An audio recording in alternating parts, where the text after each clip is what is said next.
آج یہ خبر آ رہی ہے کہ حلقہ N58 اور 59 کو لے کر الیکشن کمیشن آف پاکستان نے نتائج روکنے کا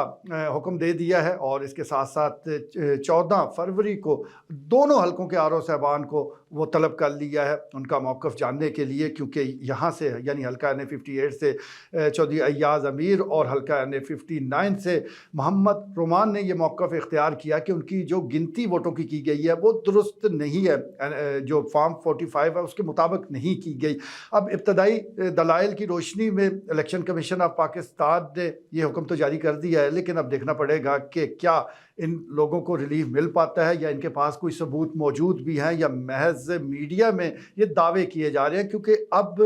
جس پلیٹ فارم پر آپ پہنچے ہیں یا آگے پہنچ رہے ہیں وہاں ثبوتوں کے ساتھ بات ہوگی، وہاں صرف زبانی جمع تفریق کی کوئی اہمیت نہیں ہوتی۔ اگر ثبوت موجود ہے تو پھر تو کوئی ڈر نہیں، لیکن ثبوت نہیں ہے تو پھر ریلیف کا ملنا مشکل ہی نہیں، ناممکن ہے۔